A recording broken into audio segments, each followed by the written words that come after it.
Sige ate. Okay na dyan? Okay na. Naka-record niya.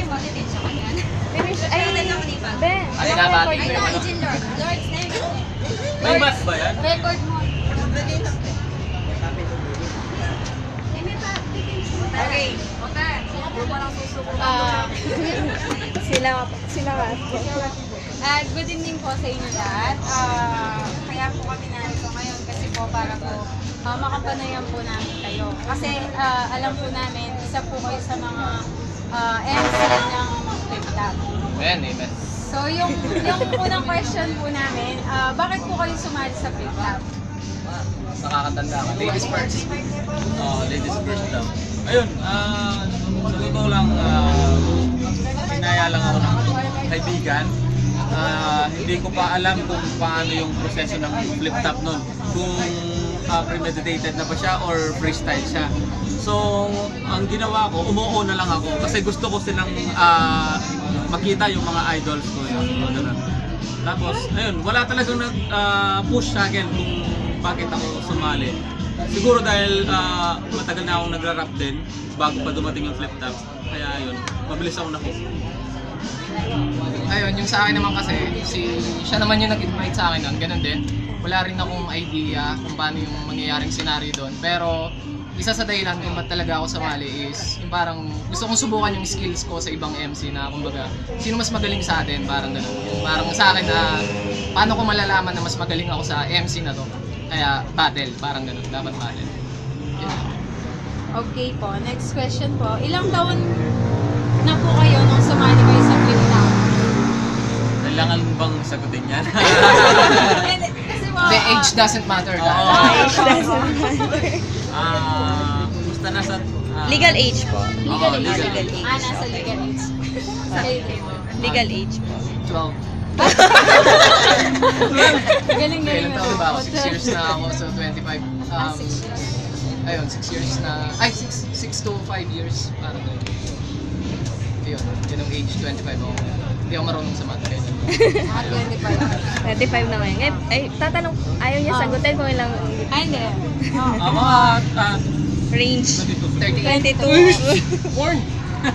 Ilan taon na po kayong nag-MC? Yung Sa flip-top? Opo, flip-top. sa flip-top. Kabatch ko Ayun, sa So 6 to 5, same lang. Pwede, maaari po ba kami magtanong ng other information po? Halimbawa, yung pangalan nyo po, taga-saan po kayo, yung edad okay na po. Ayun, Ito na yung sa ating kay Louie. ako si 32. Ako si 32. Ayun, Ako naman si 33. Jerome pa yung ano, Jerome pa yun. complete name ko. Tapos, ayun, San Fernando lang ako nakatira. My name is, dapat Purong Kapampangan din ako. Ayun. Ayun, ako naman si Sinyo, pero ang real name is Joseph Martin Cagasan. Ba yun? Joseph Martin. Ano ba? Tapos yun, 25, nakatira naman ako sa Lauma, Balacat. Tapos, ano ba? Other information. Pamilyado na po kayo? Oo, may isa na akong anak. Ito, 6 na asawa. Hindi ako pinanagutan. Meron. Ilan po? Isang anak. Ay, isang anak din po. Sa ibang ina.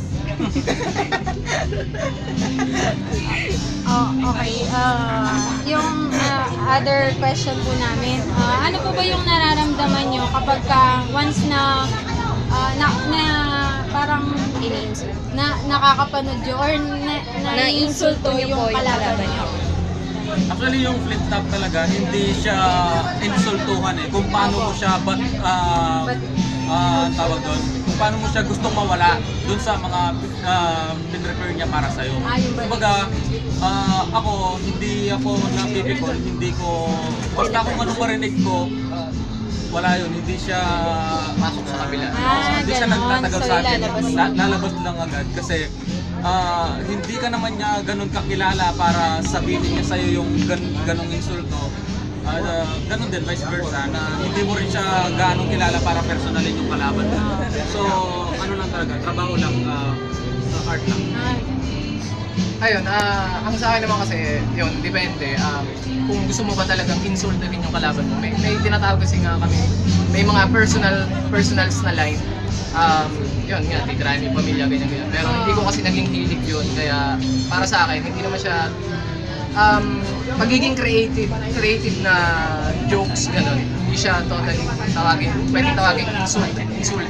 Kasi kumbaga, as a nice way mo pa rin siya sinasabi, parang gano'n. Okay po. Kasi base naman po kasi dun sa mga napanood po naming mga video nyo, nakikita ko nga po kapag talagang tumitira po kayo ng ano, is may kasama siyang jokes. Kaya, yun. At saka yung... kayo po. Hindi ko po kasi napanood yun sa dun po sa ano, may pagkakataon po ba na tumutol yung pamilya nyo sa pagsali nyo sa flip top? Ako wala. Kasi Wala akong pamilya. wala akong pamilya. Ampun lang ako. Ampun lang ako. Hindi, kasi ganito yan eh. Nung nag-rap pa ako, uso pa yung gangsta rap. Ayun, nahalata na yung age ko. Uso pa yung gangsta rap, so mas grabe dati. Kumbaga, kung makikita mo yung eksena dati, mas grabe siya dati kaysa ngayon.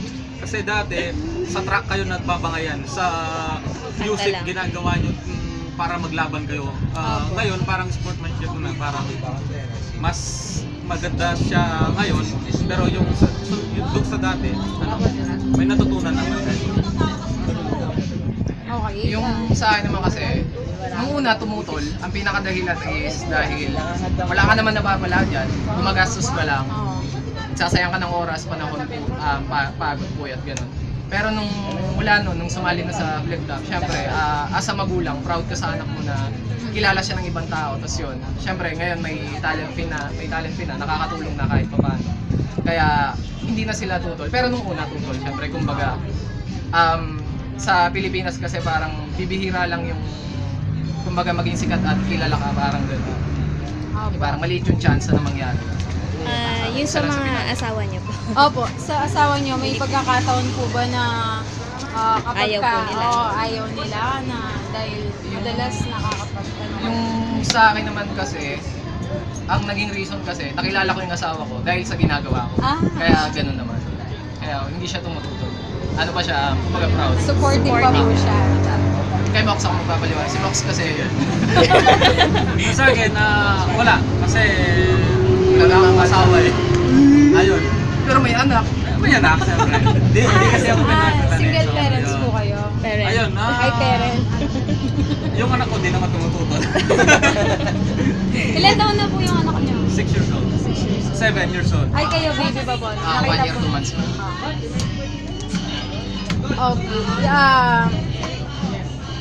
Para po sa inyo, may tuturong nyo po ba na yung flip top bilang isang modernong balagtasan sa ano po natin ngayon? Sa akin kasi hindi siya pwedeng tawaging modernong balagtasan. Kasi may tawag sa kanya eh. Battle rap. Hindi siya modernong balagtasan. Sa modernong balagtasan, ang balagtasan kasi ang pinagkaiba nila ng battle rap. Ang balagtasan, may topic silang pinag-uusapan at pinaglalabanan. Ang rap battle naman, ikaw ang gagawa ng topic na iisipin mo sa kalaban mo. Mas bastos, mas ma-joke, mas personals, mas okay. Pero yung sa balagtasan kasi isang topic lang ang paiikutin. Kayo nang bahala kung paano nyo paiikutin. Ako naman, pwedeng ihambing pero hindi siya ganun. Kumbaga, meron silang pagkakapareho pero hindi siya ganun. Opo. Yung balagtasan, nandyan na yan. Yung battle rap, nandyan na rin yan. Hindi siya doon nagsimula. Kumbaga, nagsimula yung battle rap dahil may rap, dahil gusto nilang maglaban yung mga MCs. So, ayun, magkaiba. Magkaiba eh, kasi yung balagtasan sa atin, ang battle rap, inadapt lang na Opo. Pinoy, parang ganun. Pero mas madali nilang minahal yung battle rap dahil medyo may pagkakakawin sa kanila. Opo. Kasi diba? Sige po. Doon po sa modernong balagtasan, sa tingin niyo po, ano po kaya yung pagkakatulad nila? Ay, actually, sinagot niya na po kanina, no? So, papaanong paraan po kaya napapahalagaan yung rap battle na ginagawa niyo, o yung pagra-rap na ginagawa niyo, yung sa flip top po? So, papaanong paraan po napapahalagaan? Ang Kultura ng Kultura. culture Oo. ng hip-hop or siguro yun nga, Kultura ng hip-hop. paggamit ng angles, kasi hindi lang naman basta trash talk eh. Kasi nire-research, inaaral namin yung mga sinasabi din namin. Yun, nakakagamit ng mga words na nakakapagbanggit ng history sa angle na pwedeng gamitin sa kalaban. Siyempre, yung mga ibang nanonood, hindi naman nila alam na kunyari gagawa ka ng reference about kay Rizal. Siyempre, malalaman din ng mga nanonood. Para siyang ganun. Kaya para sa akin, ganun yung pagpapahalaga niya sa history at culture. Parang ganun. Ay. No comment. No comment. No, Ano sinabi niya na lahat eh. So, ayun. sige. Wika No comment. Oh, yun po. Para naman po sa wikang Pilipino natin, paano po kaya siya nakakatulong dun sa... Wikang Pilipino na palaging na-exercise. yung way of, pagsasabi. Kasi tulad ngayon, yung Yun, sinasabi may ko mga, nga sa'yo. may mga ginagamit din kasi kaming parang Tagalog na salita na bihira ng gamitin ng normal na Pilipino. Kunyari, yun, nyebe, nyungib, hindi naman ginagamit. May mga matatalintagang salita rin na ginagamit hindi pa na rin. ipapasok kayo. No? Tapos, ay may ganun pala. Pero Ano yun, parang gano'n. Siguro. Hindi pa. Kasi po, dun po sa other na napanood po namin na mga flip-top battle, meron po kasi silang mga bangayan dun na parang pumapasok yung parang meron silang may pagkakataon po ba na parang yung mga words na sinasabi nyo is Below the belt. ganon.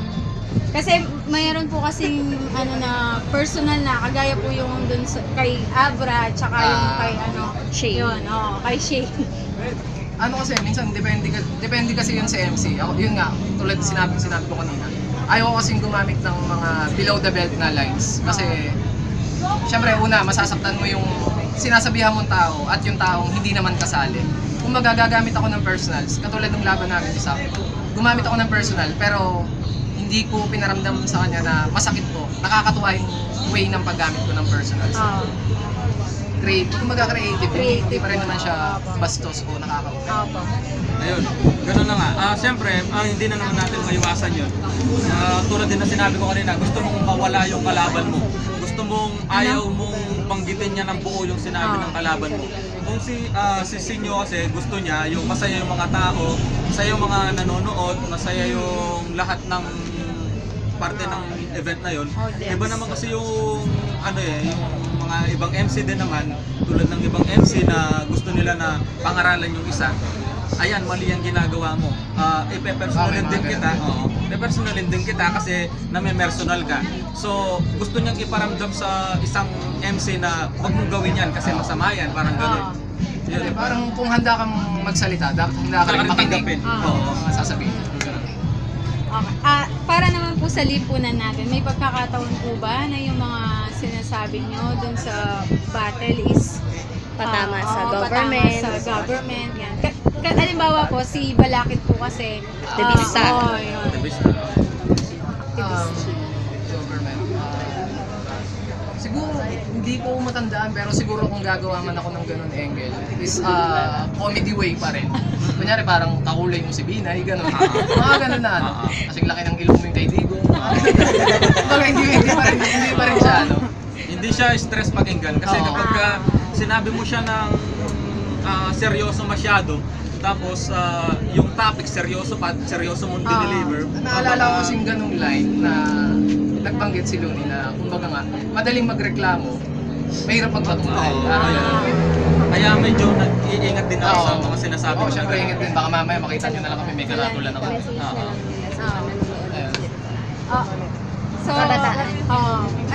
ano na lang po, message na lang po para sa mga kabataan. Ay, mahilig sa kabataan to.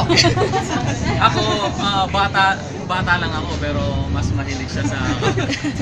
Ayun siguro message. Kumbaga, siyempre yun, una kung imbis na gumawa kayo ng mga bawal, na mga illegal, ganyan.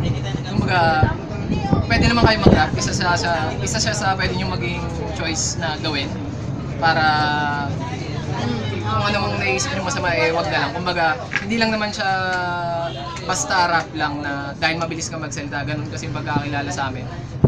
Natututo kayo, nagiging malawak yung pananaw nyo kasi mga ibang tao nakakasilumuhan. Tapos, yun din, yun siguro ako, ang pinaka naging tulong sa akin ng rap is lumawak yung pananaw ko. Ayun. sa mga kabataan ngayon, ayun, ipagpatuloy nyo lang kung gusto nyo mag-rap, gusto nyo maging si Idol Sinyo, ayun, ipagpatuloy nyo lang, huwag kayong iinto kung ano man yung mga maling naririnig nyo, baliwalain nyo na lang yun kasi kayo rin naman makakatuklas kung saan kayo tutungo kung ano yung daan na pupuntahan. Amen, amen. Okay. Yun lang po. Maraming Thank you po. Salamat.